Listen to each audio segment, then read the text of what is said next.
Hello and welcome to the Jonesing for Sports podcast, the ultimate podcast for Michigan sports, both college and pro. I'm your co-host, Cody, joined by my two brothers, Travis here on my left and Brandon on the other screen. Today, we're going to be unpacking our thoughts on the Detroit Lions season so far. Was the match against the Chiefs or the Seahawks a better forecast of what's to come this year?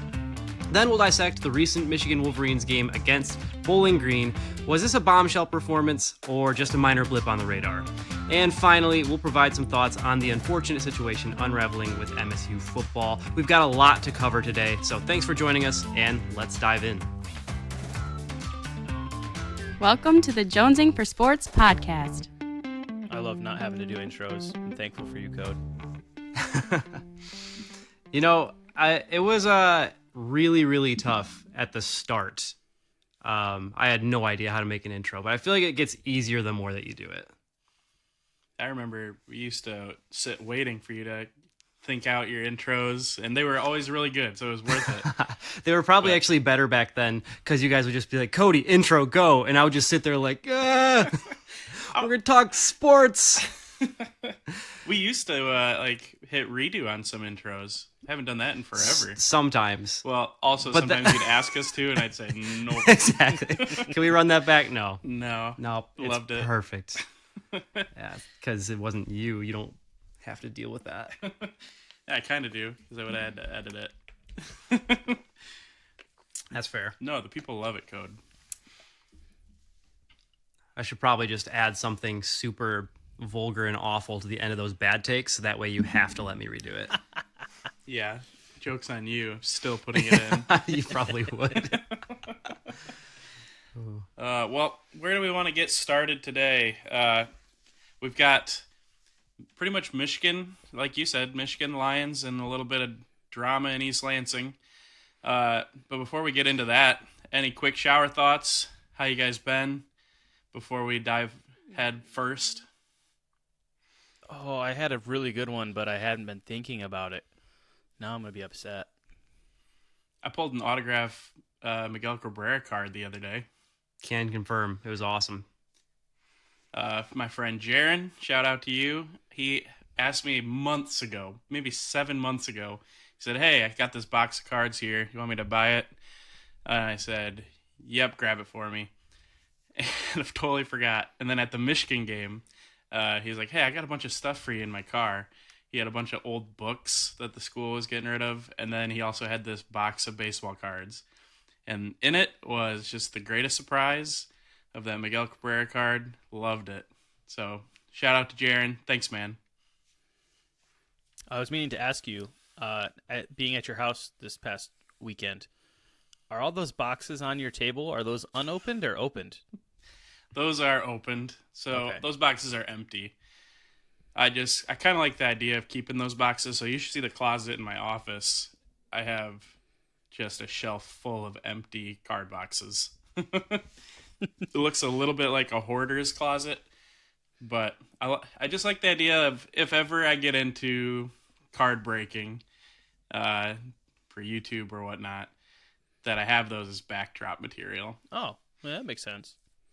Yeah. I have a random question. If you could pick one thing that was like really cool when we were younger to never have gone out of style, like you're saving this throughout time, what would it be? So like, for instance, I might think of like Beyblades. If I could keep Beyblades around, like if it would be perfectly not just normal, but accepted in society for adults to just walk around with at least an offensive and a defensive Beyblade just ready to go. And you're just ripping those off in the office. I think that'd be awesome. That's a good answer. You just challenge people. Yeah. And that's probably how we should determine like the hierarchy in society as well, is like who is the successful Beyblade players. Something to think about. Me and our cousin Jordan, we had these shoes that had pop-out wheels. You hit these buttons, and they turned into rollerblades. They were like the precursors to wheelies, the Heelys. But these weren't just Heelys. They had 2 sets of wheels, so they were full-blown rollerblades. Had them in like maybe 4th grade. And I see why they didn't work, because those wheels just pop right up into the heel and the sole of the shoe. Huge sole, but also there's this cavity where those wheels are sitting. If you step in anything, it is horrible. I don't remember if it was me or Jordan, but in 4th grade, everyone was like, "What is that smell?" Oh, One of us just the heel of that shoe where those wheels are, just a whole dog turd can fit up in there. So maybe that's why they went out of style. But imagine if we had a society where everyone just wheeled around everywhere, walking down the city streets and everyone's just rolling. When you're talking about not Heelys, but the precursor to Heelys, that's when you know you're pretty old. To answer your question, Cody, I think I'll say Christian rock. Good answer. Was in its heyday when we were kind of coming up through school, and now it sucks. So, yeah, I think I have a lot of great memories at festivals and concerts. Nowadays kids aren't going to like a pro-life music fest and then getting into a mosh pit and getting blasted by a lead singer of a band who's a screamo band who's also a female. So those are memories you don't forget. So was that you, Brad? Yeah, they did. I don't know what they call it, like the death wall, when they like line up two sides and then have them run at each other. And I was like 14, and this grown woman who is the lead singer for this band, who is a screamo, and she screamed really hard and was pretty intimidating. She like locked eyes with me and pointed me across the way, and so I was like, all right, I can't back down. And we just sprinted at each other and blasted our bodies into each other. And that happened. Yeah. I think that Death Wall was during the Flatfoot 56 concert. Yes. And you'll be happy to know that they still tour, and they do quite a few shows with like the Chicago rugby team, like tailgate shows. They at least did 2 this year. So they're still going strong. There's a few of those bands that are still going strong from the glory days, but it's just a handful, where there used to be just an ocean of bands and artists that all were going that direction. And there's a lot of good music. There's probably still some good music now, but it's just not the same. So did the Christian rock artists fall off, or did people just collectively decide they were too cool to keep having fun? I think that the money was elsewhere. So I think all the artists went into like worship or just straight up alternative. Yeah. Like Aaron Gillespie, who was a member of Under Oath, who formerly Christian band, and leader of The Almost. The Almost, great band. He said in interviews that he wanted to make another like Almost album, really wanted to, and thought he could do a really good one, but there just wasn't enough money in there. And so instead he was putting out like contemporary kind of worship music, which is good, but it also feels disingenuous a little bit when it's just all the money's in there. worship. So don't love that, but yeah, so I think that's probably a reason. Well, Brandon, I think all the folks at home are begging to know, when you body blasted against this female scream artist, did you win? Or I think it was did you a come out stalemate. on the worst day? Okay. You got to remember, too, in those walls of death, there's like 30 people behind her, like right behind her, also pushing. So Brandon's not just pushing her. He might win that initial hit, but then that ricochet from everyone behind her, it's just... It was a precarious situation because while she was the screamo singer, she was also a petite person and pretty short, but had the intensity of a large man, or maybe like a star. But the thing is, I also didn't want to be the person who laid out the lead singer from that cool band who was just on stage and everyone loved. So you had to find that happy medium, and I think I did. I mean, she hit me pretty good, but I absorbed the blow, and they say low man wins. She was lower than I was, but I didn't get blasted off my feet, and I didn't take her out. So it was a win, and yeah, I'd say that's I think there was a winning mutual situation. respect after. Like two bull elephants just locking tusks and then saying, you know what, I'll catch you next time. I love that. The genre that is still fairly strong, I took Cody with me one time, is the more hardcore rock now. It's still thriving. And Bran, if you are fishing for that feeling of just clobbering a female screamer in a mosh pit, we'll find a concert and we'll go. I took Cody to an Under Oath and Dance Gavin Dance concert. Good time, wasn't it? Was Rainbow Kitten Surprise also there? No, I don't think Okay. they were there. Okay. That would have been awesome. Brandon would have got down with that. I know Yeah. Brandon gets down with That some Rainbow that Kitten was Surprise. a fun time. This sounds more my speed. Yeah. No, I don't think I could handle a mosh Uh-oh. pit at my advanced age now. I don't think I could bounce Well, back still the same talking. way. Okay, yeah, he is still talking. You froze there for a while.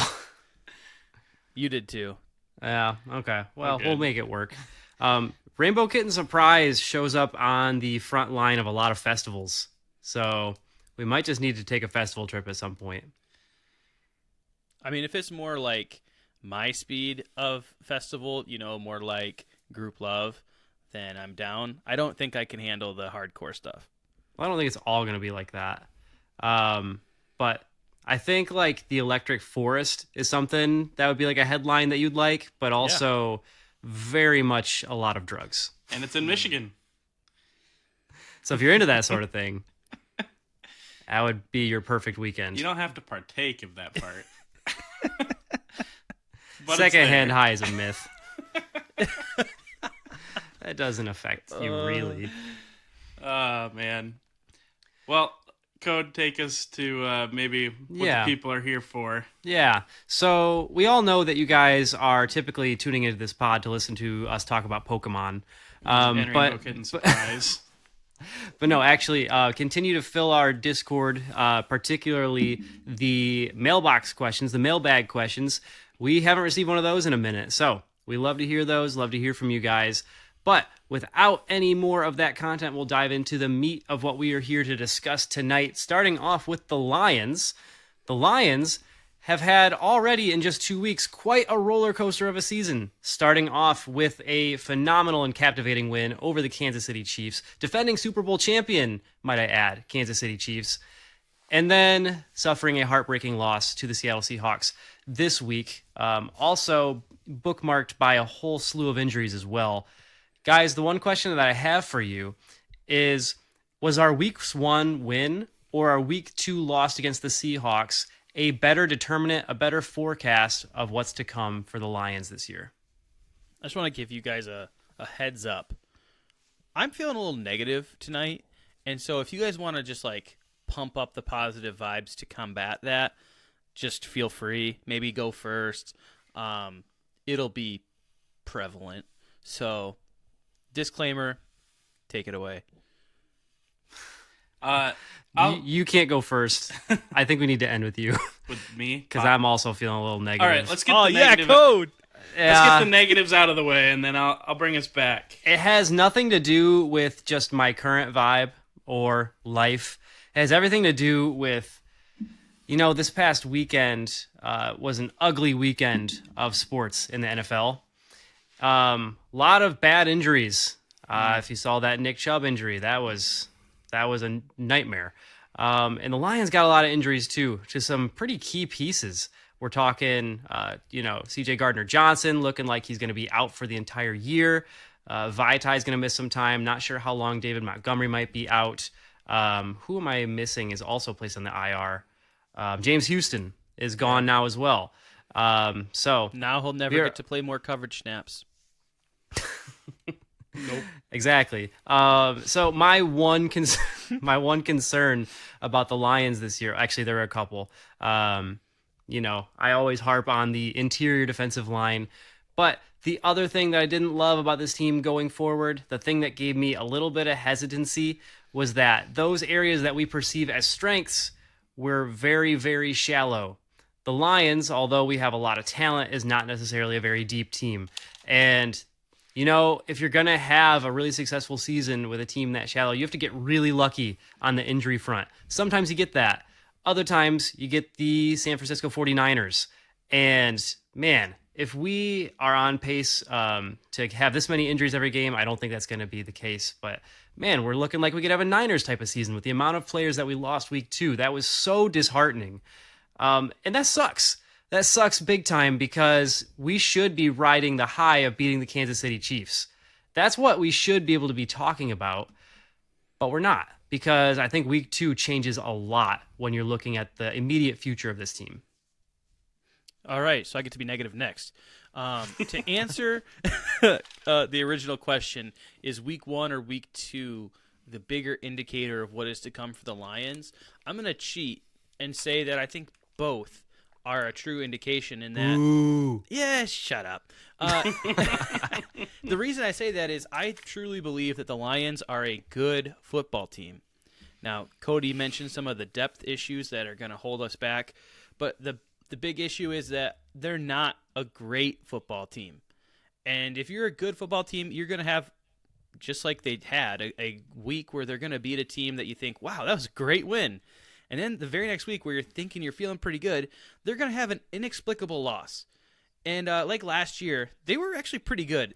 And then they'd have a loss like against the Panthers last year where it's like, wow, if we beat the Panthers, we go to the playoffs. There's going to be a few of those this year.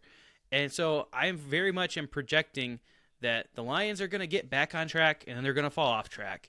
And it is frustrating because that's kind of where we live as Lions fans, where you can give up on the season at some points in September and October, and then all of a sudden they'll string together a couple wins in a row, and you are right back in the Lions' grip because, hey, we might be in the playoff race. I think that's going to be the case because this is a good team. They have good players. Jared Goff is playing well. Amon-Ra St. Brown is awesome. The thing is they're just not ready to jump to that next level of not losing games that they should win. They have to get there.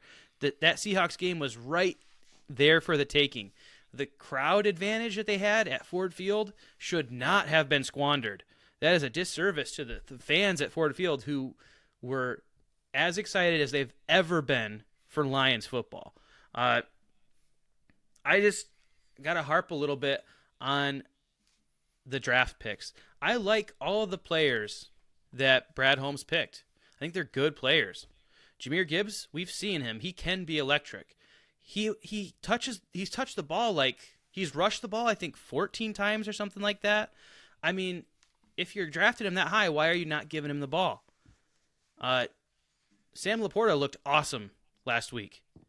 But you also know who looked awesome was the guy he replaced, TJ Hawkinson, who had 2 touchdowns and about the same amount of yards for the Vikings. You could say the same thing for the guy Jahmyr Gibbs replaced, where DeAndre Swift went for about 160, 70 yards and 2 touchdowns for the Eagles. I just feel like we had that opportunity to make a huge jump with this draft, and instead we released or traded players and then just signed or drafted their replacements instead of hitting some of our key weaknesses. The big guy that we all have talked about, Jalen Carter. Jalen Carter leads the league, leads in rookies for pass rush win rate. It's almost at 20%, which is insanity. And to have that coming from your interior would be so key for this team. As we saw, Geno was pretty comfortable. He could make a sandwich in the pocket. So that really hurts when you passed on him. Not only that, but you got a running back you're not giving the ball enough to. And if you would have kept your pick, if you really wanted a running back, Bijan Robinson is the second most leading rusher in the league behind, I believe it's Christian McCaffrey. So Christian McCaffrey, Bijan Robinson. That's a pretty good company. And guess what? Who's below him? DeAndre Swift. So it's a good team, but they're not great. And I'm not saying they can't get there. Before I transition to Travis, I just want to ask you guys, I've seen a lot of flack for Dan Campbell for going for it on 4th down against the Seahawks. Did you guys have a problem with that play call, or does it not bother you? I'm going to take your approach and refuse to answer the question in one or two ways. It's both. So, I mean, he is who we've thought he is the entire time. He lets it all hang out. He takes some gutsy moves. I don't think that's necessarily the way to go about it when you are defending a lead. That said, I don't think you should try and take your foot off the gas either. Like me personally, even if I'm trying to be a bit more aggressive, in that moment, I thought, I don't know if I go for this one here. But I understand that's the way he does things. There was also a pass interference on that play that was not called. You cannot trip a wide receiver, even if it's accidental. So I don't probably Spoiler give him. alert, it's not accidental. That cornerback is looking to take out every receiver he got in contact with. Wait, who was that? Witherspoon. It was The guy literally his whole strategy is just get my body on the receiver, and they're not going to call it every time. They'll call it once or twice, but if I do it 5 times, I'll get away with it the majority of the time. I didn't even realize it was Witherspoon. All the more reason I don't put as much blame on Campbell, but I probably wouldn't do that myself. But I mean, that doesn't mean much because this is with the benefit of hindsight. Just in the moment, I thought that was probably not the right time to go for it. I don't think you have to go for it every time you have the opportunity. We know who Dan Campbell is, and more often than not, him going for that kind of stuff puts the Lions in a winning position. I like keeping the ball in your hands if you can control it. If you give it to the other team, who knows what's going to happen? And in the NFL, everyone's a pro. Offenses can score. I'm not saying Seattle's offense is elite by any means, but they got elite talent. I mean, DK Metcalf gets open as good as anybody, and he's just a freak.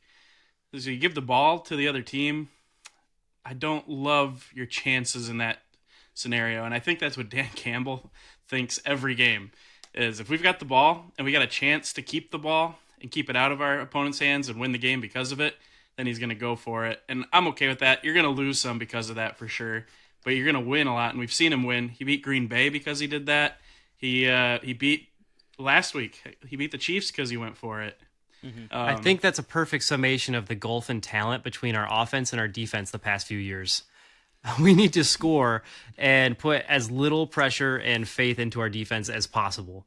That said, the fourth down try that he succeeded against the Chiefs in Week 1, back in their own half, I think it was on like the 20, way ballsier than this one. Imagine if he doesn't get that. If he doesn't get that, like they probably don't win that game. So imagine how ticked we all are with Dan Campbell for going for it in his own 20. Oh yeah, that looks way worse than this one does. So I mean, in Dan Campbell, I still trust.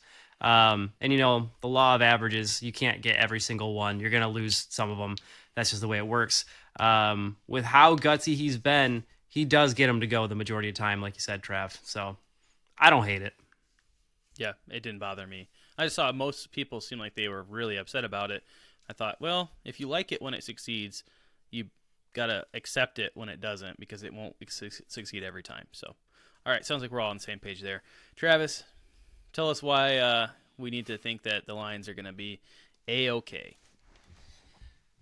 Well, a few answers to why the Lions are going to be A-okay. Bullet point A is that game was scripted, and I told you guys that before it happened. You did. I told you guys Seattle is probably going to win this game. It's perfect for the NFL if Seattle wins this game. Just like the Lions beating the Chiefs was perfect for the Chiefs in the NFL and their script. Now you can't say, oh, the NFL favors the Chiefs because Week 1 the Lions beat them. Oh, well, same thing. Now the NFL doesn't favor the Lions anymore because Seattle beat them at home. You know what? Now the Lions got a free road. They can go and keep winning, and the NFL can stay out of the way. There was 3 games this week that ended with non-called penalties, and the Lions was one of them. I think Seattle probably still gets in the end zone eventually on that drive, even if that hold was called, but maybe not. You don't know. And in overtime, don't get me started on NFL overtime rules. Terrible. It's just the worst overtime rules in all of sports. But I'm not here to talk negative right now. Like you guys said, the Lions offense is really good. Just a mistake here or there away from winning that game against I think Seattle's a very good team. The crowd even with the Lions losing in that fashion, if that happened in the past, they are pissed they're out on the Lions. We're going to have Ford Field filled every week, no matter what. Maybe not no matter what, but until this team proves that they really aren't it. Like you said, Brand, this team is a good team. And my bullet point number 2 is that in our conference, I don't think there's a great team. Idiots thought the Bears were going to be great. Some people had them winning 12 games, like Cody said, like last week. That's stupid. Disclaimer, I didn't say they'd win 12. I said people were saying that they would win 12, that's what I meant. Just in case there was any confusion there. I hate the Bears. The Bears suck. The Green Bay Packers are 2-0, and maybe they're going to do the Green Bay Packers thing and have the next great quarterback in Jordan Love. I don't buy it yet. They had Aaron Rodgers last year, and the Lions went into Lambeau last game of the year and beat them. I'm not worried about that yet. I still think, and the Vikings are coming out of the gate struggling. I mean, Kirk Cousins is on pace for like 6,000 yards and 50 touchdowns, but they're on pace to also go 0-17. So interesting things are happening. The Lions, I still think, are in the driver's seat in our division, and that's what matters in the regular season. We're going to go through growing pains. This team isn't perfect, and we knew that going into this season. And we knew there was going to be some growing pains, especially this defense sucked last year. And it sucks that we lost Gardner Johnson for the year with the pec, and a few other guys hurt as well. That's going to be hard. But it's not season-ending stuff for the team, I don't think. Because this defense sucked and we were on the verge of making the playoffs last year. Even without some of these guys, this defense is still better. And I'm still high on that they're good enough to partner with our very good offense to get the job done. So to answer Cody's original question, which is the real teller of how this season's going to go, week 1 or week 2, week 1 is the Chiefs. We're not going to be a Chiefs-level team every week. So that's hard to say that's going to be what's going to happen. But just based on win and loss, I think week 1 is going to be more likely. I think we're going to see more wins than losses this year. I'm still high on this team. I think Seattle's good, and it's the NFL. Things like this happen. Good teams lose in the NFL all the time. So this was a close loss. The Lions should have won it. It hurts, but it doesn't scare me away from this team yet. I'm still very high on them. I hate the position that I'm in right now because I don't want to be negative. I certainly don't want to defend the NFL. I just want to go on record. I do believe 100% the NFL has scripts. Not that they pass them out to players, but that they want the refs to know this is the way this is supposed to go. If you're trying to come at me with NFL being better than college football, that's all I have to say about that. You know what other sport has refs? WWE. Exactly. Case in point. Thank you, Trav. Beautiful. Yeah, but in WWE, you can attack the refs. That's all we need. You just fixed the NFL. All you have to do is beat the living tar out of the ref once he makes a terrible call. He'll think twice about that. Is this paycheck really worth it? When you got it. You don't even have to do it dirty, quote unquote. You do it longest yard style. Call a crossing route and just have Adam Sandler whip it through the middle and beam him a few times in a row. Or crossing route, do a pick play, but you're picking the ref in the middle. Wow. I'm excited about this. Not because it'll ever happen, but you solved it. That's all that needs to happen. That said, I don't think it really matters what the script said for week 2's performance. One, because I don't think that the Seahawks or the Lions are quite on that tier yet where they are heavily involved in the script. I think, that has more to do with the superstar teams. But also, I don't think it matters what the script is going to say if Geno has 16 seconds in the pocket and you have a hurt James Houston and you're able to basically triple team Hutch and you're not able to get anybody home and you're able to just march down the field and the defense has nothing they can do to stop it because there's absolutely no pressure, nobody able to get home. And so it just sucks because like Brandon said, we have some really talented guys that we picked up in the draft. But if you're not going to use those picks to beef up the D-line or to invest in some longer-term options in the secondary, we got some great guys in the free agency. They're all on one-year deals. If you're not going to do that, you have to have Gibbs more involved in the offense. If you're not going to be able to squeeze the life out of a team on defense in the closing embers of a game, you better be able to put it out of reach of the other team in the earlier part of the game on account of your dynamite offense. But this offense hasn't quite yet looked dynamite. Goff has looked good, bar one or two costly mistakes, maybe mainly just one.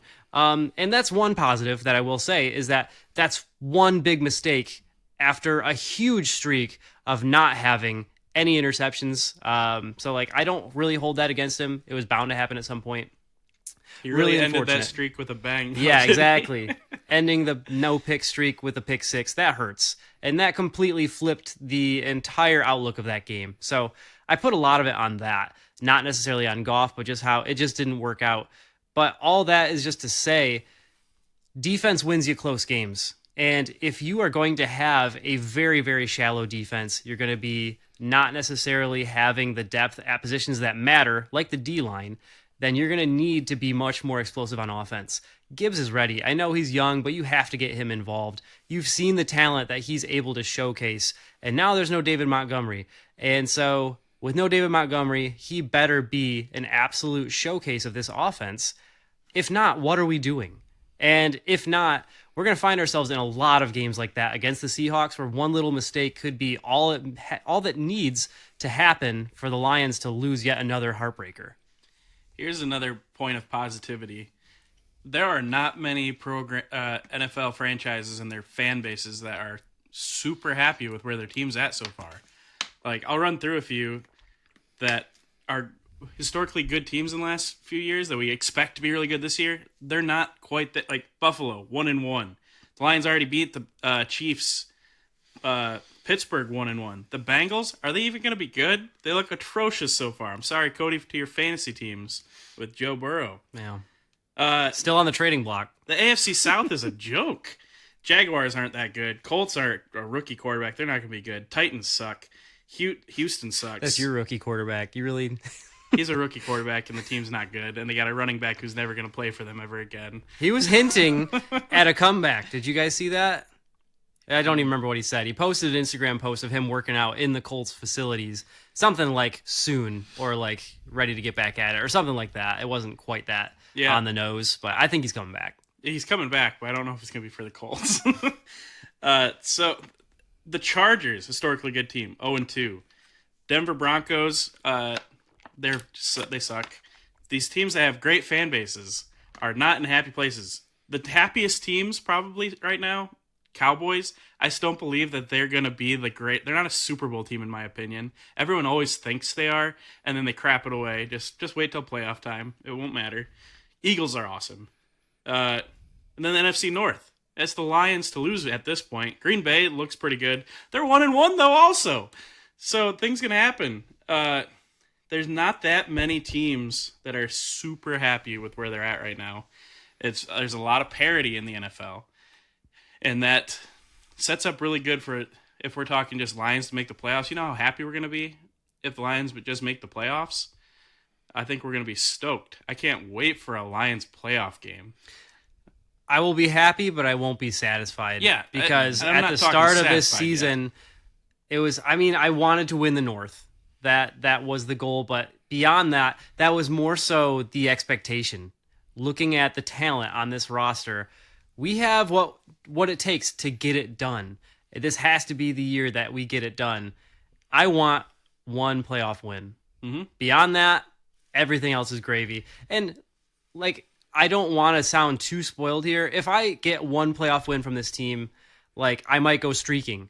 I will be so excited. But winning the North, that is the expectation with this team. And so anything below that, that's going to be considered a failure. And the Lions have to win the division because getting a wild card, there are some very good teams in the NFC. San Francisco is the real deal, and they are always even more of a real deal come playoff time. And we know how it goes when the Lions play the Cowboys. I know the Lions are America's darling this year, and maybe the NFL script goes the Lions' way, but I don't want to put that into the NFL's hands if it's the Lions versus Cowboys, because we've lived that. I've lived through that playoff game before, and it sucked. So we got to win the division. The NFC North has got to be won.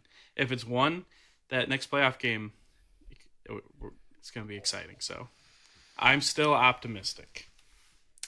Yeah, and it's probably way too early to be having these types of takes, but that's kind of what makes it fun. So speaking of under or overreactions, what do you guys think about Michigan so far? Michigan's had a few games under their belt, done with the non-conference schedule, looked pretty solid up through the first couple weeks, and then kind of a struggle bus of a win against Bowling Green. Trav, what do you have? Can I take dibs on being negative this time? No. No. Oh my gosh! Come on, guys. I'll give you an optimistic. I'm going to be negative anyways. So yeah, you go for it. Go for it. Me? Give me that flair. Yeah. Oh, the flair. Okay, I just want right We're off the bat. waiting. All right.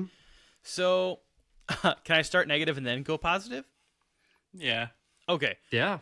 I tweeted this out, and I don't know if anyone saw it or they just didn't like it because it's negative. But this is the first time that Michigan has failed to score at least 40 points in a non-conference game since 2017. So that's really discouraging because this is a year where we are hoping to contend for the national championship. If you go back to 2017, that was the first year where Harbaugh had a struggling team. That was a year where I believe, went 8-5, I believe. And it was really rough. It was kind of like the first cracks in the foundation that really began to evidence themselves in 2020. So you don't want to be comparing a season that should be one of your best ever to one of your worst under Harbaugh. And that's what we're looking at right now. And this is not a murderer's row of non-conference. It's not like we played good teams. You should have been able to score 40 minimum every game they've played so far. Bowling Green is not the cream of the crop in the MAC. And even if they were, it's a MAC school. If you are playing with your eyes closed and one arm behind your back, you should be able to score 50 on a MAC school. In fact, Michigan has been doing that in the past with, I would say, worse Michigan football teams. And so it is discouraging to see whatever's going on there. I mean, there's a plethora of reasons why they're struggling. But my flair for optimism, and maybe I can come back and complain a little bit more before too long. But my flair of optimism is I don't know how much we can put into these 3 games when the head coach was sitting at home. Because there's a lot of chaos with having all these interim coaches. We heard of errors with substitutions. They're sending wrong players in at times. You don't know how much they're authorized to do offensively. When Harbaugh's not there, you don't know if this is the fully operational Death Star. In fact, I would just say it's probably not. However, you did see some pretty discouraging things, especially crop up in that Bowling Green game. So I would just say, while it's discouraging, you can't really count it all the way as this is not going to be as good as we thought until we see it under Harbaugh. So we'll have a better feel in the next, I think, 1 to 2 weeks. Maybe Harbaugh has to ramp up. We'll see. But I think this Rutgers game will tell us a lot. And then maybe if it continues, we'll start to really maybe raise the panic flag a little bit. But for now, I'm kind of holding my stock, holding steady. But I also just want to say, I think it's 100% okay to be mad at an individual performance because you're investing your time in this team. I mean, on a Saturday night, that's when a lot of time can be spent doing other more productive things. And you had to, for some of these games are on Peacock. So if you stay, you watch a game on Peacock, you have to get an additional subscription service. Or you go to the games like we do and you spend the gas money and the ticket money. You expect to be entertained, and it's not an entertaining brand of football.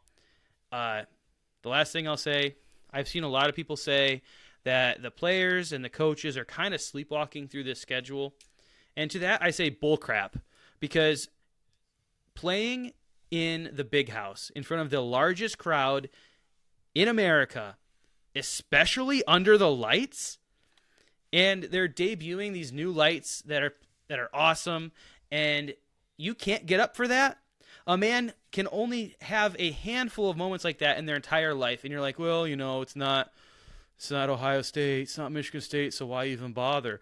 That is ridiculous. And if you are propagating that idea, I submit that you don't know ball or you haven't played ball, because I can get up for a game playing at the YMCA, and if these guys aren't getting up for a game in the Big House, then they don't love the game at all, and they're not meant to play at the University of Michigan or frankly at many other universities. So I've seen so much of that from the fan base, like trying to rationalize it, like, oh, the players don't really care that much, it's not a big deal. It is a big deal because it's a privilege and it's an honor, and you have the opportunity to entertain and encourage literally an entire state of people cheering you on.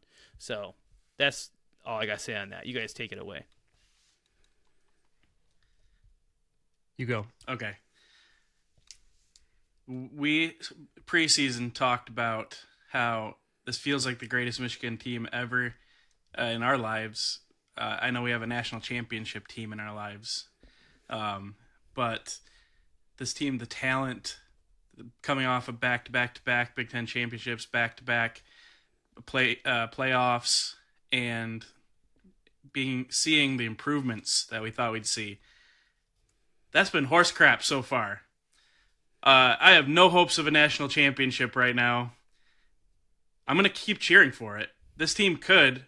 We sleepwalked into the Big Ten championship 2 years ago, and the same thing happened when we were all pissy when we beat Washington 2 years ago, and they ran the ball 110 million times just because it was boring, but it won the game.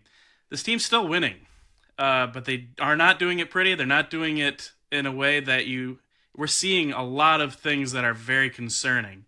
Mm-hmm. And to the Twitter softies who are so complaining about anyone who rips on this team or is scared, you know what? We're watching football. We can see that there's things that aren't looking great. And it's okay to call that out. It doesn't mean you hate your team. Michigan is my favorite sports team of all sports teams ever. And I'm going to cheer my heart out. But when they beat Bowling Green in a crap way and look really bad, I'm going to talk about it. That doesn't mean I hate them. So Twitter, I saw a lot of tweets where like, we're seeing a lot, we're weeding out a lot of pretty lame Michigan fans this week. No, we're not. Those Michigan fans are just ball knowers who are calling out crap when they see it. So get over it, those people. It's not going to be pretty all the time, and if you can't call that out, then I don't agree with that. So everyone can have their opinion. I just strongly disagree with that one. This team still has so much talent, but there's a lot of things I'm really nervous about. The run game is not dynamic, but we still got Donovan. We know what Donovan Edwards can do. We know how dynamic he can be. And his stats for the year are like non-existent. Yeah. Corum's getting his touchdowns, and if you compare his stats right now to last year's, very, very similar to this point in last year. But again, we know what he's capable of, and if you just use your eyes and watch the game, you know doesn't look the same. Mm-hmm. So I just ask you Michigan fans, use your eyes and look at it. Does it look right? It doesn't quite look right. But as Brandon said, Jim Harbaugh hasn't been there too. So that takes me back a bit. I truthfully think that these 3 games are the most preseason college football games we'll ever see in our lives. Because one, it's 3 teams that suck. We didn't have our coach for those games. We shuffled our coordinators around like crazy. And, Michigan really was kind of phoning it in the fourth quarter of most of these games anyways, putting in quarterbacks who weren't supposed to play, like all these weird mistakes and stuff that hopefully we don't see when it comes to Big Ten time next week against Rutgers. Rutgers playing winning football right now. And if we do see these, Rutgers has a way of scaring Michigan in the big house. They've done it for quite a few years, so Michigan better figure these things out. Now I got to digress a little bit. This team still is very, very good. But they've got to really show something because the world's watching. The world still, AP still has them at number 2. And a little bit of that is kind of like in the NFL. Nobody's looking awesome this year. There's some awesome players, but every program, even Georgia was struggling against South Carolina. They figured it out. And Georgia does that every year a little bit, but they always figure it out. Now we want Michigan to do that. It's your time to figure it out. You've had your Georgia portion of practices. Well, let's put that into what we see from games day to day, even when you're not playing against Georgia. Be the Georgia. Figure it out in the regular season. Show us that you're figuring out and working through it. I believe in Jim Harbaugh, and I really hope that they'll continue to improve. But those first 3 games, I'm going to call them preseason games. And I think the season starts this Saturday. And so take all that anger you just heard from me and frustration, put it on a shelf, because I just ranted and raved about a preseason team.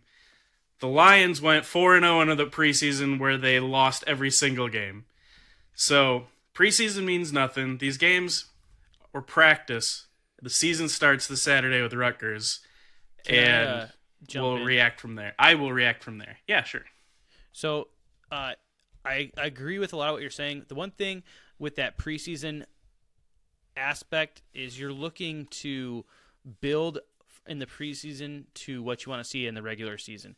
And some of the things, there were some questions I had about the team that I was hoping were going to be answered before what you determined is the real season. So Big Ten play, we got Rutgers coming up. One thing that happened late in in the game against Bowling Green was they replaced the left tackle. Left tackle is Carson Barnhart. And all fall camp we heard that Carson Barnhart's so good. So he's so good that the transfer we took with the intention of playing at left tackle, he's going to be on the bench. And then the right tackle is another transfer we took, Miles Hinton, and he's been pretty terrible.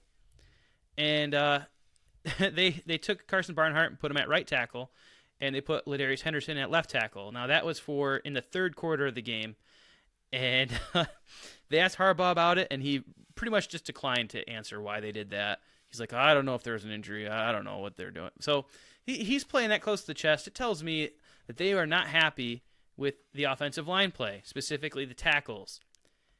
And you had 3 games to figure it out, and now you're still trying to figure it out. You could have – they talked all fall camp about the Michigan method. We're going to give this guy a start and then give this guy the start. They didn't do that. They didn't let Ladarius Henderson play. They only had Carson Barnhart play because he was so good. Well, then he got beat for a sack, and Miles Hinton can't run block.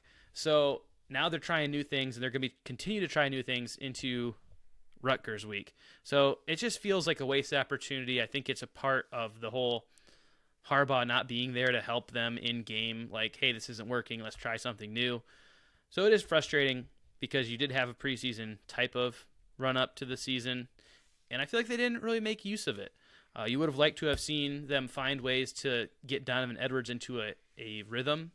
Right now, I honestly don't know. Will he be a big part of producing on this team? Because he looks like a shell of himself. He looks like a ghost out there.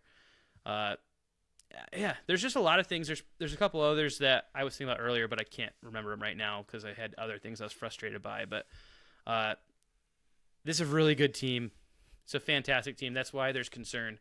You want to see them reach their potential because this is a team that 100% should be in contention for a national title. And Travis said, yeah, we did have a national title in our lifetime, but I was 4. I don't really remember it. Cody was, well, I guess I was maybe 5 because I think Cody would have been like 1. I was not born. All 97? right. So I was 4 then, and Travis was 6. Maybe Trav remembers more than I do, but it doesn't really mean a lot to me. I really didn't get into football until John Navarre was quarterbacking. So No, I was 1. I don't know what I was thinking. So yeah, I can't complain. I was here. Either way, it doesn't really resonate Cody the remembers same. it fondly. We are ready. We are ready come for online that yet. feeling to really mean something to us rather than to be children who really hadn't embraced the game yet. But anyways, I don't mean to step on your toes. Cody, what do you want to say about this all? Yeah, I'm going to say something maybe a little bit controversial. Yes. I am not concerned. Yes. And there are a couple reasons for that. Primary one being that I learned a tough lesson in 2020. I called for the resignation of one Jim Harbaugh. And what did he do but win back-to-back Big Ten titles? And so I learned, maybe don't jump on the panic button quite so quickly when things aren't going super well. They were 2-4 that year, by the way, that I was calling for his resignation. That was a whole season. I thought surely they'd be able to figure it out. Didn't. But the one thing Harbaugh's been able to do is every time there is a new mountain placed in front of him, oh, Harbaugh can't do this. Oh, he can't beat Ohio State. He can't win the big. He can't get into the playoff. He's learned to do it. He's figured out how to do it. Whatever you want to say about Harbaugh, whether you feel like he's just a goof, you don't understand why he does any of what he does. When he talks about a we fence, you want to slap him in the face. I don't care about any of that. What I do know is that Harbaugh knows ball. And he is very, very, very good at what he does. And so I've learned not to doubt him. And I don't want to say that you can't ever criticize. I'm with you guys. Those people on Twitter who will just jump down your throats about you need to be beating the drum of rah-rah, everything's perfect, everything's grand 100% of the time, and you can't acknowledge weaknesses, that's garbage. I'm not saying that. But me personally, I think it's huge not having Harbaugh there on the sideline. I think there have been so many different miscommunications and errors that just wouldn't happen if we have our man in charge right there running the show. And like you had said earlier, Trav, there's a lot of really good teams who look kind of like crap right now, or who have at least struggled a little bit. I'm talking Georgia. I'm talking Ohio State. There's many others. And sure, there may be valid reasons to that. McCord's starting to come along. There's definitely a transition there. But still, this sort of thing can happen, and you can still have a really, really good season out of it. I think back to both of Michigan's Big Ten title runs, we had several games that were nearly dropped to teams that Michigan has no business even being close to. I think of the Maryland game. Maryland was not a particularly strong team last year, and yet we almost dropped that at the beginning of the season. So I understand this is a MAC school. It's not the same as a Big Ten opponent. You want to blow them out of the water. It wasn't a great performance. I am not going to try and tell you that it was. But I think we're very fortunate that we do have these tune-up games to get ready for the Big Ten season. I do think that these are issues that are going to be addressed. When you look at the run game, broken down by plays, I'm really thankful for the different Twitter accounts that will do that, little play-by-play analysis. You see a lot of just missed assignments, missed communications, stuff that does not look good, but stuff that can be fixed in practice. And I trust Jim and the coaching staff to get that figured out. The one thing that I have really liked about this preseason of sorts is that Jim said this is going to be a more balanced offense, and it has been. They have divided the pass and the run evenly, and that has been really Michigan's Achilles heel, thinking back to last year, not being able to actually throw the ball. JJ looked really good actually against TCU, but we just expected him to be able to do that with no prior preparation. Now we're preparing for that. And even though this last game from JJ, I'm surprised none of you even said anything about it, looked really bad. It was a bad performance from him. And that's something that I think is a little bit discouraging, maybe important, so JJ can continue to have that dog mentality of wanting to fight for it and scrap for it and earn it, because he realizes it's not going to come easily now, and he's got to bring 110% every single time. Might be a little bit of a blessing in disguise. But I just want to say that I'm really thankful that we are in a place now where we're actually able to see a performance like that, and now we know they're going to be addressing that in practice. Whereas last year, up till the third week, JJ had maybe like 30 passing attempts. He had 50 passing attempts in the first 2 weeks this year. And so last year, it's a scenario where we're telling ourselves, man, I really hope they're even throwing the ball in practice. Is this something they're preparing for at all? Now we know this is a part of the game script, and we see that it was an issue this past week, and it's going to be addressed. So that's something I am really excited for. JJ had a bad week, but he's going to bounce back. He looked phenomenal through the first 2 weeks, and so I don't think that's enough for us to have knocked confidence in him. I think he's going to continue to be fantastic. He's going to bounce back from this, and I do think that, using what we've learned from the first few games, we'll get the running struggles figured out as well. It's just going to take a little bit of time. I have two things for Cody before we move on. One is probably an unpopular opinion, but I want to tell you that I don't think you were wrong to call for Jim Harbaugh to be fired, because that was his 6th season, and he had accomplished nothing at Michigan. So college football coaches do not get 6 seasons, especially at a blue blood program. So yes, it's great that he turned it around, but could he have lost a job there and been 100% right to have lost his job? 100% yes. So that's just, we're glad that it worked out, but I don't think that anyone who said Jim Harbaugh should be fired was wrong in 2020. We had 6 seasons of data that said he is not getting the job done. And credit to him, he fired a lot of his staff, a lot of dead weight.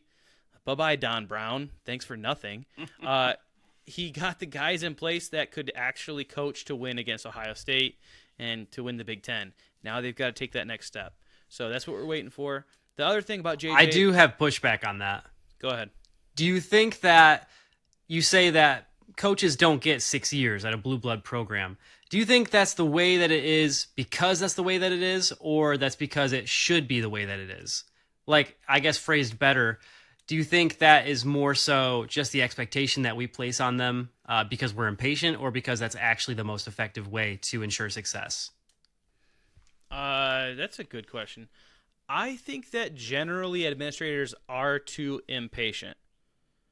But when I say that, I'm talking about coaches that get fired after like 1 to 2, sometimes 3 years, where 6 years you have had an entire recruiting class come and get graduated, and then 2 more years have gone past. So you've had time to get your guys, you've had time to revamp the culture and the entire roster, and you still didn't do anything of note. So that's where like patience runs out for anyone, especially at a program like Michigan, who has the most wins in college football history, who expects to compete against Ohio State, and they weren't competing, they were getting beat and beaten badly. But yeah, I think that generally it should be maybe a little more patience. But that's fair. But your second point here at Florida, people are gonna fire him probably, and he might have saved his job by beating Tennessee. Like, I think that's crazy because he just got there last year. I think that's insanity. I think I'd give guys at least more than that. Nowadays, though, you can build your entire roster through the portal like Dion, so maybe the leashes get even shorter. The other thing I was going to say is I was concerned about the JJ thing because we saw this last year where he would have games that he looked like one of the best quarterbacks in college football, and then he would turn into a pumpkin in other games. It's kind of a Dr. Jekyll and Mr. Hyde situation with him, and I just don't know. Is that a product of him or a product of the coaching he's receiving? It seemed to me like against Bowling Green, he was trying to force the ball to Cornelius Johnson. And clearly, there's a touchdown difference between Cornelius Johnson and Roman Wilson. They were going into the season as kind of dual number 1 receivers. And so I don't know, are they trying to make Cornelius feel better? That shouldn't be a part of football. Football is not about making every player feel good. It's about getting the ball into the end zone as much as possible. If one receiver can do that more, then he should receive more touchdowns. So if JJ is feeling bad for him, that's not good. If the coach has instructed him that, hey, let's hit Cornelius a little bit more because he's getting left out, that's not good. It's the I think you said something like, he's going to have that mentality that he has to have it every day. And I'm just like, how many times do we have to learn this lesson? Like, we overlooked TCU. Okay, we don't get to play for a championship now. I mean, you have to bring it every day. That's just a given. So I was concerned, because especially just the transition. It wasn't like he had a bad game. He had his worst game against one of the worst opponents he'll ever play. If you go into the PFF grades, it was in the 40s, which is just unbelievable when he's been in the 90s. It's night and day difference. I can't even wrap my mind around like, oh, he had an average game. No, he had a absolute but terrible game. It was just poop. Mountains of poop. On that front, I blame a little bit of that. It was a horrible game, so no excuses there. But I blame a lot of it on the preseason mentality that we're trying to force it to these guys to share the wealth, to keep them happy, maybe to keep them entertained. If we're not playing these garbage programs the first 3 weeks, we're going to be forced to just make the best play out there possible. We're not going to be put in these situations to just, oh, we got to get it to Cornelius because we haven't thrown it to him like at all this year. Hey, Colson Loveland is a great tight end. You're not really getting it to him much. Let's force it in there. Roman Wilson's open for a deep touchdown. You throw it to him. Yeah. I don't care if Cornelius isn't getting the ball. He'll get the ball if he's getting open. And obviously he wasn't, and we tried to force it to him. I don't think we do that if we're playing one Big Ten schools. So, like I said, I'm excited that this portion of the season's over. And then this mentality of just kind of working people into the season, you don't do that when you're just trying to win football. Like, against the last two teams we played, they had scripts ready for which quarterbacks are going to go in and said, well, we weren't planning on playing. Orgy was supposed to go in. And even during and before the Bowling Green game, they had a plan for Orgy to go in early. You don't do that against teams that you're just trying to beat. You go out and play, and then when you actually are beating them, then you go, okay, we're going to get this guy in. It's not something you talk about publicly. This team isn't like, it's such a preseason mentality, and I'm so excited about that portion just being done. And next year, I mean, we don't have to worry about it with Texas early on the schedule. We all have different worries at that point. Yeah. But Cody, I want to thank you for bringing your calming perspective to that, because you said a lot of things that I really agreed with. The frustrations I have of these first 3 games of what I've seen are real, but you're right as well that it's really easy to overreact about what's to come. It's hard to predict in the sports world, and we do know this team is good, so we'll continue to see. And my hopes are that what we saw in this first 3 the first 3 games isn't a continuation. Brandon, you talked about the offensive line. That's my biggest concern of all. One thing I want to say is that, and something that I probably meant to more encapsulate when I was talking about just having that grit and tenacity for every game, that should be a given. But one thing that I think JJ struggles with a little bit in particular, I think he thinks he's invincible. I think JJ thinks that, I think he's a really humble dude, but I also think that he thinks sometimes when he's feeling good, he literally can't make a mistake.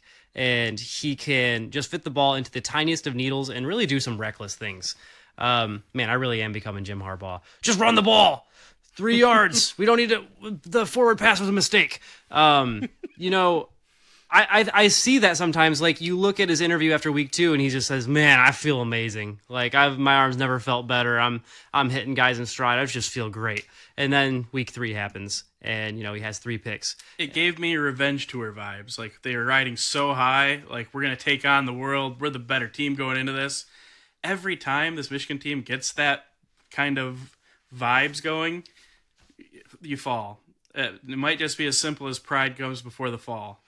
I want to see them continue that dog mentality you're talking about, because every time I've seen it, Michigan falls, and I was starting to see that a little bit with they're feeling good. I love that, but it kind of doesn't jive with, I think, a winning mentality it takes to be that dog. There was one pick that was particularly disturbing when JJ was rolling left out of the pocket. And I can't remember even which receiver he was trying to find. It was Loveland. Should have thrown it out of bounds. Didn't go out of bounds. JJ in the presser afterwards said he was trying to throw it out of bounds. I don't believe him. I'm not sure if that's something he just says to make it sound better. Like, yeah, I wouldn't be trying to hit him when he wasn't open like that.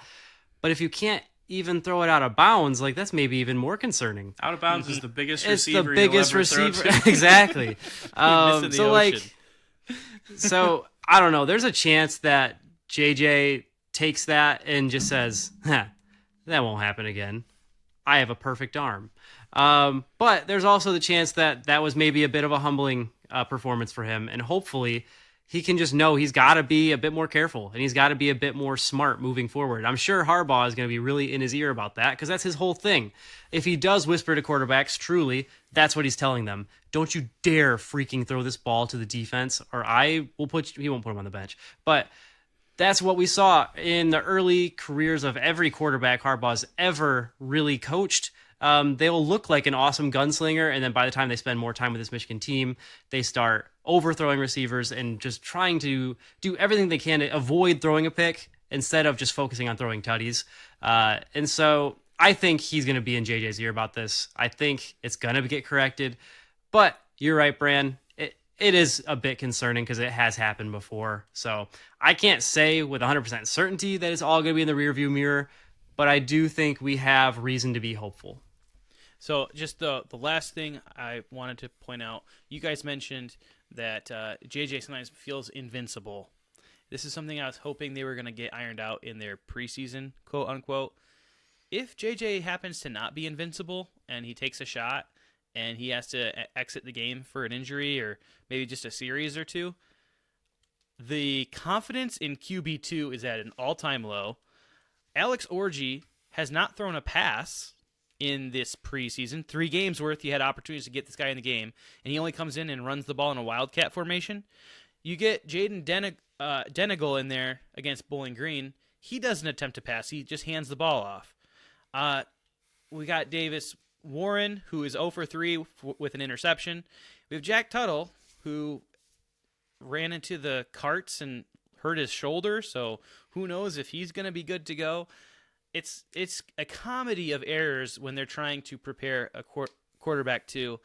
That you just wonder, like, what are you guys thinking? Like, why would you get a quarterback in there and you're trying to develop him? Do you think handing the ball off 3 times in a row is going to develop a quarterback? No, anyone can do that. So I'm disappointed in that. Hopefully we won't need a backup quarterback, but you're going to need one next year.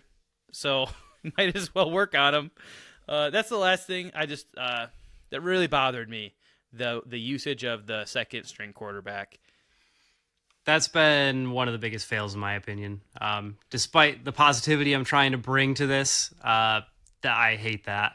Also, you want to talk about lack of depth on defense. Starting off talking with the Lions, the second team, or I guess it's probably more the third stringers for Michigan on defense, have looked very bad. Real bad. I think that's one thing that gives me positivity is our first team defense still looks elite, and that's great. First team defense looks great. But yeah, you take the starters off, and these MAC schools, they are having no problem moving up the field and getting into scoring position and putting up points. So that is something I definitely don't love. Our second team offense hasn't scored yet at all. 0 points, not even field goals. That's unheard of. You would think a second team offense of Michigan could maybe beat these 3 teams if they played the whole game. I don't know if they could have because it's been rough. Yeah, how hard is a good point for a quarterback to earn the trust of this Michigan coaching staff? Because it took JJ until this point to earn the trust to throw the ball, and who knows, maybe that's gone. He just lost it. Yep. And then every other quarterback who goes in, you're not allowed to throw the ball. If we're not allowed to throw the ball, why the heck is Orji not quarterback 2 then? Seriously. Orji is so dynamic. He's a great runner. And if you need to air it long, he's got probably the strongest arm of the 3. It wouldn't be Michigan football if we weren't talking about the backup quarterback position. So JJ's made it even harder for the other quarterbacks to get any passing reps because they thought they could trust JJ. And then he broke their heart. So now there's no shot any of those other hooligans are going to be able to throw the ball. I'm with you, Trav. I need to see more Orji. I am so upset that apparently he was scripted to get more play time, and I think it was week 2, and then there was a wrong substitution or whatever. It makes me so angry. Yeah, I know the hype train gets loud and people jump on and with not a ton of proof, but the Orji thing, I know it's also spring ball, but he looked really good in the spring game, trucking people. he is. The other quarterbacks have given us nothing to be super excited about. And even nationally, I saw a list of the top 10 best backup quarterbacks. You know who was number 10 on this list? Alex Orji. Oh, wow. And that was The man before the has season not passed started. the ball yet. That was before the season started. That's probably riding the coattails of spring Anthony game when they let him Richardson throw. and Joe Milton, and these strong running quarterbacks with cannons. Orgy's not going to be at Michigan next year, for sure. But you know what? I follow the guy on Instagram. He is an awesome teammate. Like every Saturday, he is just reposting his teammates. When Denegal got in the week prior, and none of us knew why, he was posting about Denegal like, "Oh yeah, that's my boy." Just hyped that he was out there balling. Seems like just a really good teammate. And the other point that I forgot was preseason. We're talking about. Oh, they got schemes to get Orgy in the game. We might even see him returning kicks. Yeah, right. We got Khalil Mullings. We got Thaw out there. This white guy who can't catch a. He won't run up to catch a ball. Walk on. Come on. I'm getting too feisty about a good team. Code, you did good about bringing it back. Yeah. You need to simmer down again. So yeah, Let's that take our got to a negative pretty energy negative. Yeah. So And move that it got into to a Michigan State, right? yeah. Well, that got to a pretty negative place real quick. So let's cheer things up a bit and shift on over to what's going on with MSU. My influence is strong. No, it's not positive in the slightest. And I do believe that this concept was already talked about a little bit on Football Frenemies. If you guys haven't checked out that pod, or actually I'm not sure if it's posted yet or not. You'll be hearing about it soon. Okay, going up soon. Thoughts on who MSU should look to next pertaining to their next head football coach. We thought it'd be fun to take it a different direction and compare this entire, this debacle, this Mel Tucker saga to a popular movie series. So does anybody have a movie series that they would like to get us started with? I'll go ahead. But first of all, I want to talk about how Mel Tucker is a piece of trash. Sure. That's always welcome here. So I'm not going to talk necessarily about the act thereof, but I want to talk about some of the statements that Mel Tucker has put out. And one of his statements was that he was saying he was not getting fired for what has happened, but that the investigation was biased against him for his race or gender. Race, I can understand. Black coaches sometimes get the short stick with not getting hired as much, but he was already hired. But gender? My man, you are going to put forth that your gender played a role in your firing. Point me to any other head coach in college football who is a woman. How would your gender have anything to do with the bias against you in being a head coach? I just think I cannot understand. If you go through his statements, that's just like point D of a list of things you're like, you really said that? Like you're going with that. My favorite part of that is that he says my race or my gender, as if like he's just throwing stuff out there and just hoping one of them will stick. Like I'm not really sure which one it is, but it's probably one of them. And if I was going to complain about this, maybe I should have gave it a read before, but I've been trying to let go of the hatred in my heart. But man, the guy just has shown his true colors, and it's weird, you get that vibe from him from the get-go, where he says that he would not leave Colorado, and then Michigan State offers him more money, and he's like, yeah, I'm going to leave Colorado. Like, he had a stink to him. You thought something was off. The way he handled the tunnel gate last year, I thought was terrible. The guy doesn't take responsibility, and now this. I just think he is a utter piece of human garbage, and I'm happy for Michigan State that they can move on. But man, it's rough this season. You saw what happened against Washington it feels like almost a lost season now. And that's what happens when you make a god out of your coach, and he thinks he can do no wrong, and no one will tell him no. Man, what a terrible situation that he has found himself in because of his own actions. I am going to compare the Mel Tucker tenure to the Hobbit series.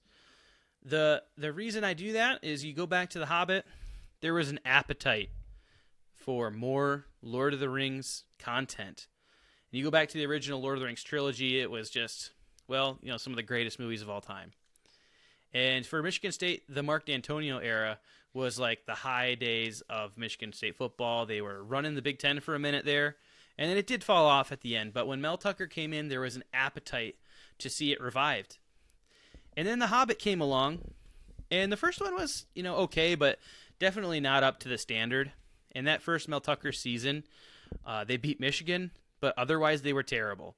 So people were like kind of okay with it and ready to see what was going to come next. But also it was like, that was not like Lord of the Rings quality.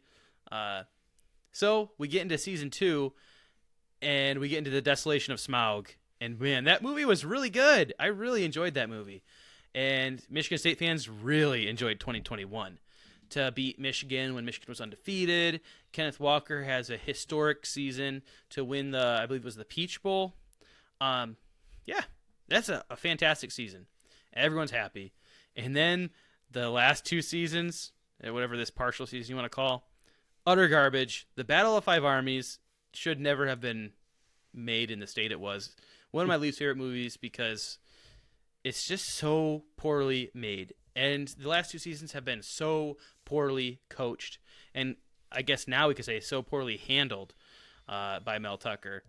And it's just a stain. I wish that the Battle of Five Armies, kind of like the Star Wars trilogy, the sequel trilogy, could just go away and not exist or be redone. Because I can't believe that such a great name, like Lord of the Rings, The Hobbit, has that grossness attached to it. So Battle of Five Armies, you should feel bad. Mel Tucker, you should feel really bad. Because this is just embarrassing. You're embarrassing yourself. Just stop. Yeah, I think, so this is an awful kind of end to this whole saga. But one of my favorite things, I think, to come from it is that we really went from Michigan State fans just defending Mel Tucker tooth and nail. He is our god. He can do no wrong. To, yeah, Kenny Walker made his whole career real quick. Real quick. And it's like, okay, so now we're finally all on the same page, and we can just kind of acknowledge it like it is. That has been really, really refreshing. So I did think about The Hobbit, Brand. That's a good comparison. The direction I decided to go was the Thor series, or the Thor selection of movies. I can't say trilogy. There's 4 of them. But going back to his time in Colorado, went 5-7. I think of the first Thor. It was fine. Thor had some swag. He had some funny moments. Made me like the character. I don't think the movie itself was anything to write home about. But Michigan State seemed to think it was, because they offered him a contract. Said, hey, come coach for us. He said, okay. So now there's some hype going into the next Thor movie, this next Mel Tucker movie.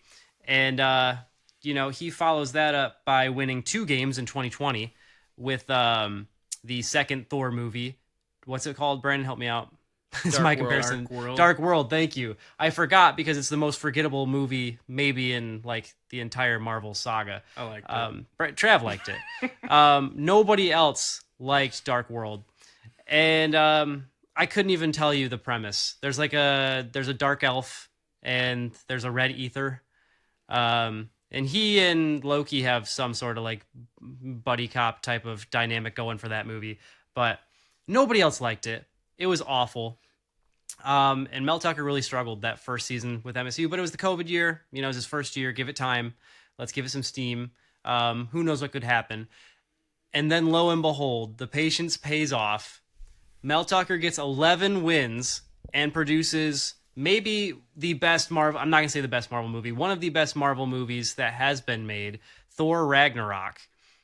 such a brilliant masterpiece of writing and acting. Everything about it. One of my favorite Marvel movies. Love Thor in it. I love Korg and Meek, all the characters. But then, what's up, guys? We're starting a revolution. You want to join? Love it so much. I could watch that movie time and time again. Sure, Michigan State fans could watch reruns of that season time and time again. But then you think about it a little bit beyond the fact. You say, Thor wasn't ever this good. Do I really, really love this character this much? Or is Taika Waititi just a genius and absolutely brought this to another level? Was Mel Tucker really that good? Or was it all Kenny Walker?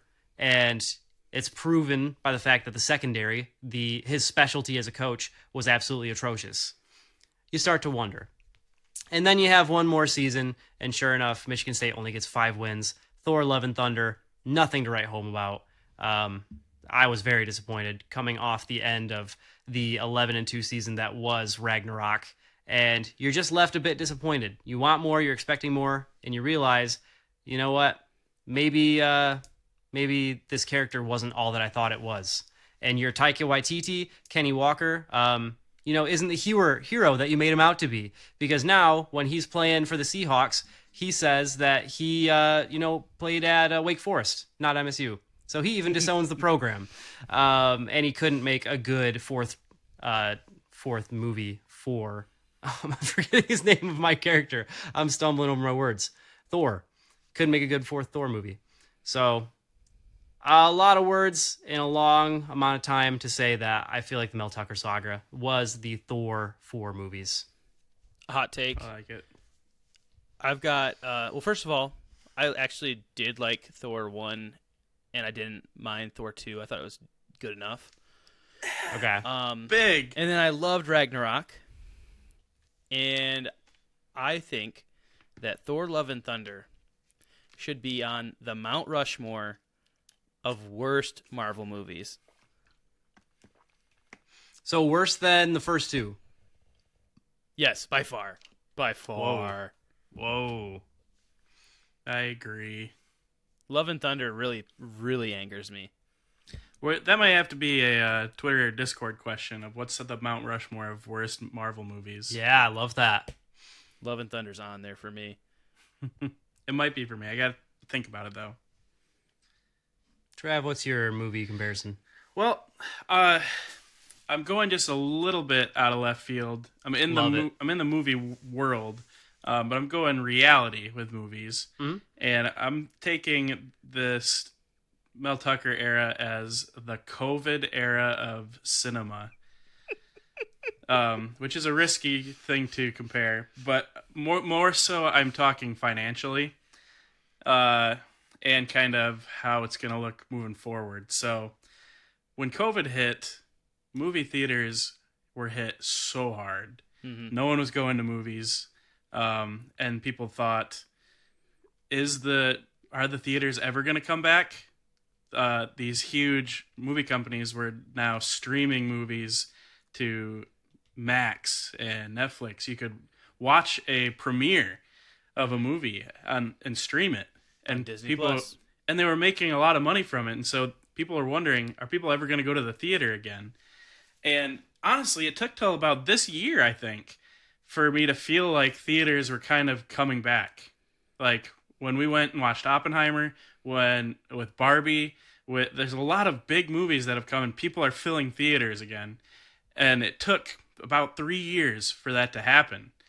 My concerns with this Mel Tucker era is that it was bad.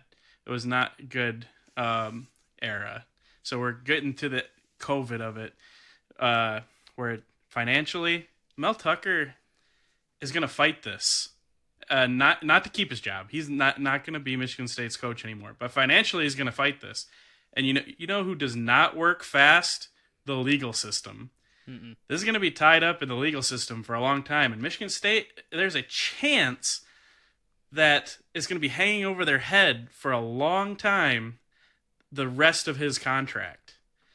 That's a lot of money to be hanging over Michigan State, because we know how hard it is to pay these guys. So we're going to go into the next few years a little concerned in Michigan State that they're going to be able to pay another coach. They're not going to probably find a guy and pay him that amount of money, but they're going to have to find a diamond in the rough who's willing to not make elite program money, because I don't think they're going to be able to because of this legal process that's going to be hanging over them, just waiting to see if they got to pay him the rest of his contract. So I think that's a possibility. But just like the COVID era of cinema, 3 years later, theaters were thriving again. So I guess I'm going to say that's my prediction. 2026, maybe 2027, Michigan State is finally Michigan State again. It's going to take at least 3 years for this program to become relevant in the Big Ten again. So let's look back to this podcast in 3 years, and Michigan State will be relevant again. Let me float something to you, because I received a text during this podcast from our father. Maybe he texted you guys too. Oh, no. Yeah, I saw it. A screenshot of an article that says Michigan State's interested in PJ Fleck. First of all, do you think Fleck should consider that? And second of all, would he be able to get Michigan State on track sooner than your prediction? I think that's a risky move for Michigan State. I think PJ Fleck is safe in regards to Michigan State's issues with like sexual issues going on and protection of individuals. He's not an issue there. But he does leave a wake of people kind of disgruntled within the program, coaches, staff, whatnot. I don't know what's true or whatnot. PJ Fleck is intense, and that makes sense that some people would be disgruntled about it, and he probably brings in a lot of change. I think that would be really big for Michigan State to get him, because he brings in a big mantra. He gets people hyped. He's struggling at Minnesota, but I think he could recruit better at Michigan State. He's a good recruiter. And Michigan State recruits well. It's something that he just doesn't have at Minnesota. You can't get people to play up in the ice and snow when it's just that freaking cold. Nobody wants to live in Minnesota. I think it makes absolute sense. Sorry to hijack what you were saying there, but I couldn't agree more. I think he should make that move if it's offered. How much? Do you know what PJ Fleck's contract is at Minnesota? Less than what he'd get paid at Michigan State. For sure. Well, yeah. He's probably getting, I would guess he's in the maybe $4 million a year. Oh yeah. Michigan State. That's just my ballpark. I can even look it up, with the issues overhead financially that this mess of Mel Tucker is going to cause, they can afford quite a bit more than that for PJ. I hate that. Just as a Michigan fan and a PJ. Oh, so he's actually getting paid pretty good. He's making $6 million a year. Still less than Mel Tucker. I remember looking at this like a couple years back, and I don't remember even which job it was for people, but it was back when Matt Campbell was still a hot commodity. And I mentioned to some people, why not PJ Fleck? And they would say, well, his buyout is too high. Actually, wasn't even higher than Matt Campbell's. So he would be pretty affordable, I would say, especially to an institution like Michigan State, who I think is more than willing to make a hire like that to try and put all of this awfulness in the rearview mirror as quick as possible. And I do think that is a guy who has proven he can turn around a program real quick. Did it with Western Michigan. He did it with Minnesota. But now we might be seeing potentially his ceiling with Minnesota because he's starting to struggle. Yep. You got to be able to get your guys. And so if he wants to still be able to salvage what hype he can leverage around his name, his brand, he absolutely should move to a new location, start over with a place where he can bring in the talent. And I worry about what they'd be able to build in there in East Lansing, because I believe in PJ Fleck, even though I know we have a lot of people who follow us that don't. I would hate to see him coaching for East Lansing, that's for sure. Mm-hmm. If there's one reason to cheer for PJ Fleck to become the head coach of the Spartans, I can think of one poster in our Discord, maybe the one listener who's still with us right now, who this would elevate Michigan State to a previously unknown echelon of hatred. That it would be a sight to see the levels of just absolute distaste that we would see. So Jerry, we hope this happens just for you, although it kind of still would be disappointing because we're PJ Fleck guys, so it'd be a little bit hard to see him for our rivals, but it'll be interesting nonetheless to see it where this coaching search turns. But like you mentioned, we probably don't have many people still with us at this point, so I think this is as good a time as any to wrap things up. Unless you guys have any objections, feel free to cut me off. But for now, I want to bid you all adieu. This has been another episode of the Jonesing for Sports podcast. Again, please hit us up with some mailbag questions. Let us know whose or which shows or movies are in your Mount Rushmore of the worst Marvel productions to date. And we look forward to hearing what you have to say. And we also look forward to seeing you in the next one. So thanks again for joining us, guys, on another episode of the Jonesing for Sports podcast. Keep it real. We'll see you later.